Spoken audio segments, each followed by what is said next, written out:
بالنسبة لي مفاجأة.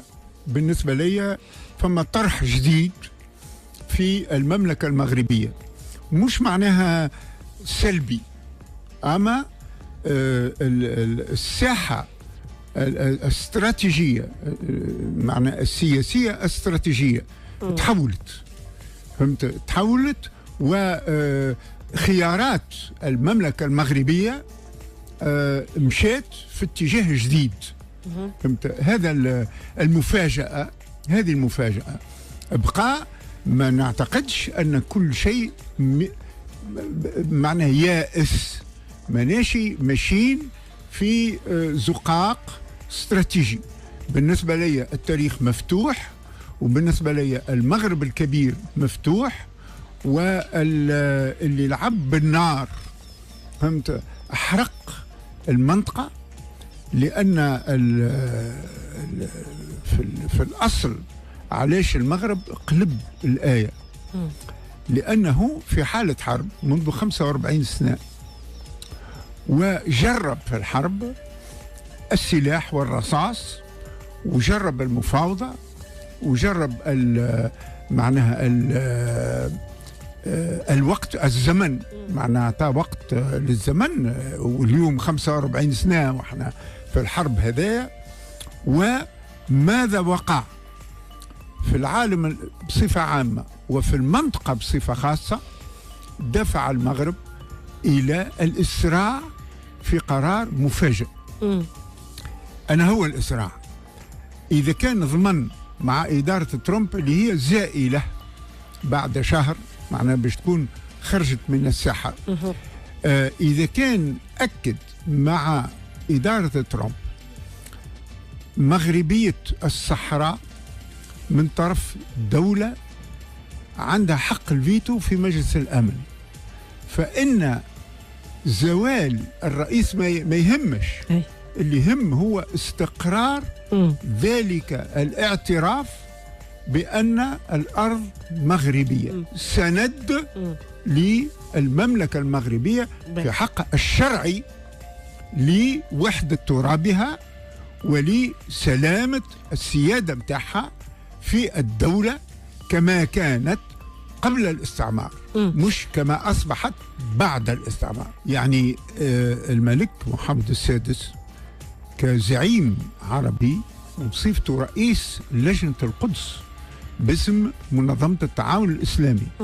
أنا هذا معناها تعاملت معاه منذ سنة 1980 لما الكنيسة الإسرائيلية قررت ضم القدس. فإذ ذاك معناها الحسن الثاني تولى رئاسة لجنة القدس باسم المنظمة الإسلامية اللي كانت تحت رئاسة باكستان ذاك، ومنذ ذلك العهد بقي وفيا لمعناها تعهدات.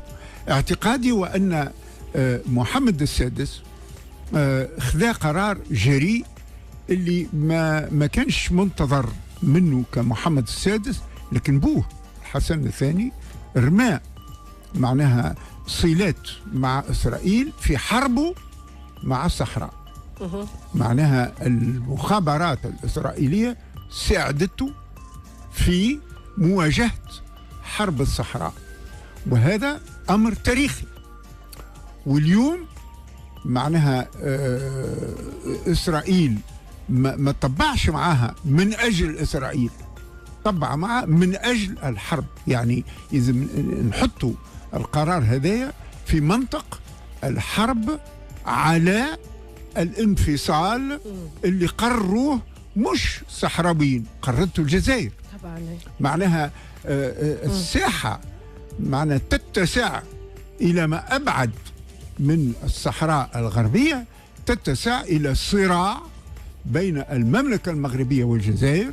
واعتبر معناها وأن مكسب الولايات المتحدة في قضية مثل هذه أقوى من مكسب الأمم المتحدة. يجب نفهموا وأن الخيار المغاربي ما كسروش الملك، ما كسرتوش المملكة المغربية، كسروه اللي يلعبوا بالنار.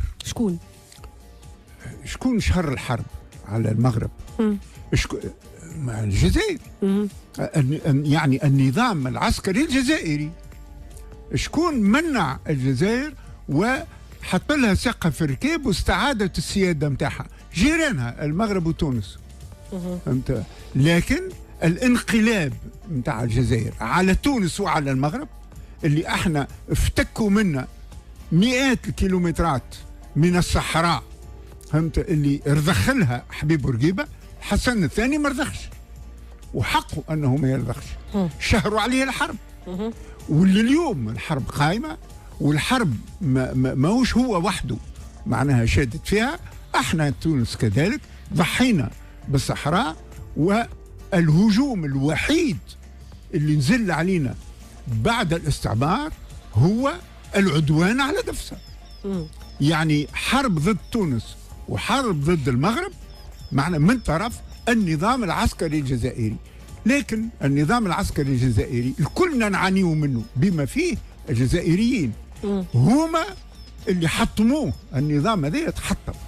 ولذا المرة الأخيرة اللي تحدثت معكم كنت أملي أن النظام الجديد اللي باش يكون ديمقراطي، لأن الحراك الجزائري فهمت استوعب القوة الديمقراطية اللي معنا تعصف بالمنطقة هنا. اعتقادي أن لو النظام الجزائري معناها يتخذ القرار الديمقراطي الصحيح ففتح المسار في بناء المغرب الكبير يتأكد، وإذ ذاك الجزائر تربح، لكن المغرب وتونس يربحوا أكثر، لأننا نخرج من منطق الحرب ومنطق تحقيق الخريطة الاستعمارية في الدول المستقلة. نحن تونس ما نمنش معنا بالخريطة الاستعمارية، المملكة المغربية ما تمنش بالخريطة الاستعمارية، الجزائر تولات وأنها تأكد وترسخ الخريطة السياسية الاستعمارية في المنطقة.